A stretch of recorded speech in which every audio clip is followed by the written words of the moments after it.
एक फल वाले की रुला देने वाली कहानी। किसी ने बड़े कमाल की बात कही है कि दूसरों की मदद करने का समय आज की दुनिया में किसी के पास नहीं है, लेकिन दूसरों के काम में बाधा डालने का समय आज की दुनिया में सबके पास है। नमस्ते दोस्तों, मैं हूं झनकार और एक बहुत ही छोटी सी कहानी मुझे याद आती है कि एक भाई साहब की जो सब्जी मंडी गए थे फल खरीदने के लिए, और फल वाले की दुकान पर गए तो जा कर के उन्होंने भाव पूछा कि केला क्या भाव है और एप्पल का क्या भाव चल रहा है। तो दुकानदार ने फल वाले से कहा, भाई साहब केले तो 40 रुपये दर्जन है और सेब का भाव चल रहा है 120 रुपये किलो।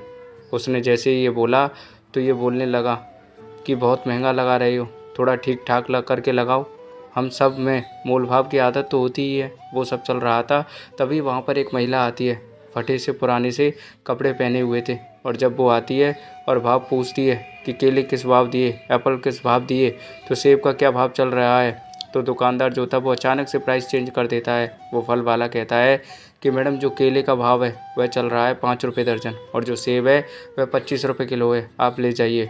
तो जैसे ही यह बात पहले आए हुए भाई साहब सुनते हैं, उनको बहुत गुस्सा आता है, मन में गालियाँ देने लगते हैं। कैसा बदतमीज़ दुकानदार है, अभी पुलिस को बुलाता हूँ, आप बताओ और किस किस तरह की धोखाधड़ी कर रहा है। ये वो है, महिला आई है तो उसने दाम कम कर दिए, बहुत कुछ उनके दिमाग में उल्टा पुल्टा चलने लगा। इधर ये जो महिलाएं आई हुई थी उन्होंने कहा कि ठीक है भाई साहब, आप हमें 2 दर्जन केले दो और 1 किलो सेब दे दो। फल वाले ने फटाफट से तोल दिया, फल जो था दे दिया, और वो महिला वहाँ से जब जाने लगी तो बड़ी खुश थी, ऊपर वाले को धन्यवाद कह रही थी, प्रभु आपकी कृपा से आज बच्चे फल खा लेंगे। जैसे ही वहाँ से थोड़ी सी दूर गई, ये जो पहले से आए हुए भाई साहब थे ये गुस्से में बड़बड़ाने लग गए कि बदतमीज़ हो तुम, अभी पुलिस को बुलाता हूँ, ये हैं वो हैं, क्या समझ रखा है तुमने।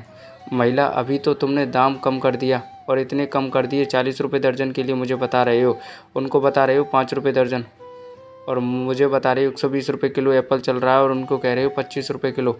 ये कैसा डिफरेंस है, मुझे तो समझ में नहीं आ रहा। बहुत गुस्से में थे। फल वाले ने कहा, भाई साहब मैं हाथ जोड़कर कहता हूँ कि आप मेरी बात तो सुनो, पूरी बात तो सुन लो, पूरी बात तो सुनो, बात क्या कहना चाह रहे हो। फल वाले ने कहा, जो महिला अभी आके गई है ना, उनके पति को मैं जानता हूँ, कुछ समय पहले उनका रोड एक्सीडेंट में निधन हो गया, उनकी जान चली गई, उनके घर में 2 छोटे छोटे बच्चे हैं। मैंने कई बार प्रयास किया कि इनकी मदद कर दूं।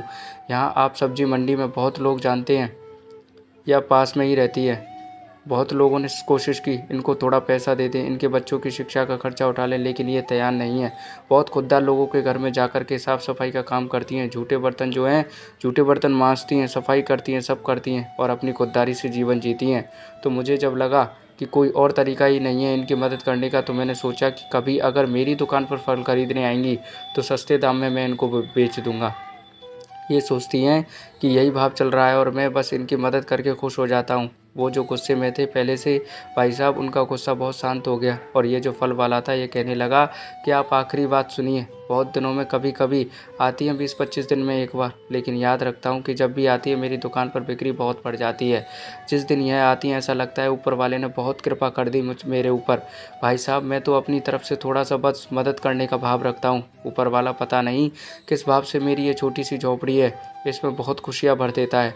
इस कहानी से क्या सीखने को मिलता है दोस्तों हमें, कि किसी भी बात को ठीक से जाने बिना किसी को भी गलत मत समझो, क्योंकि किसी भी बात के पीछे ना जाने कितने कारण होते हैं, छोटी ही सही, लेकिन मदद ज़रूर करिए दोस्तों, क्योंकि मदद करना ही इंसानियत का सबसे बड़ा धर्म है।